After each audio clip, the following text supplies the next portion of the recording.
हाँ प्यारे बच्चों, देखिए ये तत्सम शब्द कुछ होते हैं जो आपके बोर्ड एग्जाम में परीक्षा में पूछे जाते हैं कि तत्सम शब्द लिखिए। आज मैं कुछ ट्रिक बता रहा हूँ कि तत्सम शब्द कैसे पहचाने।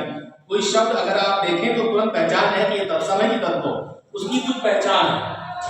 संयुक्त वर्ण अगर कहीं आपको दिख जाए, संयुक्त वर्ण यानी दो वर्ण को मिलाकर, इसके पहले मैंने वीडियो में आपको बताया भी है, क्लास में भी बताया है कि का और श यानी षटकोण वाला शब्द मिलाकर के छा बनता है, ता और रा मिलकर के त्रा होता है, जा और या मिलाकर के या बनता है, श और रा मिलकर श बनता है। उसके अलावा ड़ा, अगर ये कहीं भी अक्षर किसी शब्द में दिख जाए तो समझ जाइए कि वो तत्सम शब्द है, तद्भव नहीं है, यानी संस्कृत के हैं। उसके अलावा अनुस्वार दिख जाए अगर किसी शब्द में हो तो संस्कृत के हैं, यानी तत्सम है, तद्भव नहीं है। अगर ये वर्ड कहीं भी किसी शब्द में दिख जाए तो वे तत्सम के हैं, यानी संस्कृत के हैं, तद्भव यानी हिंदी के नहीं है। ठीक है, जैसे और भी कुछ वर्ड हैं, आप इसको नोट कर लीजिएगा। प्रा, प्रा, या के ऊपर ये रे की मात्रा लगी है, दो जा दिख जाए आधा पूरा, श और टा संयुक्त वर्ण दिख जाए, संयुक्त अक्षर ड़ श ठ आधा गा ना संयुक्त अक्षर आ जाए किसी शब्द में तो वो भी क्या होते हैं, तत्सम होते हैं। तो ऐसे ही वर्णों से मिल करके कुछ उदाहरण मैंने यहाँ दिए हैं, इसको आप अपने नोट्स में लिख लीजिएगा। जैसे उड़, अब देखिए यहाँ पे रा रेफ की मात्रा लगी हुई ना, उड़ से ऊन बना, कर्ण से ड़ा आया ना, तो ये तत्सम का है और इसका तद्भव क्या होगा, कान। कृष्ण री की मात्रा आई, ठीक है, किसान।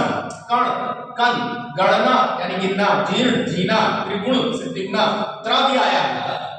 तृण तिनका, तीक्ष्ण तीखा, क्षेत्र खेत, गोत्र गोद। इसी प्रकार यहाँ पर भी कुछ तत्सम शब्द लिखे हुए, चर्मकार से चमार, कुंभकार कुम्हार। अच्छा ये देखिए छा आया है यहाँ पर, यहाँ रेफ की मात्रा आई है, ठीक है, यहाँ संयुक्त अक्षर आया है, उष्ट यहाँ ट्रा आया है, ये मैंने लिख दिया है, सा ठा आ जाए, सा टा आ जाए।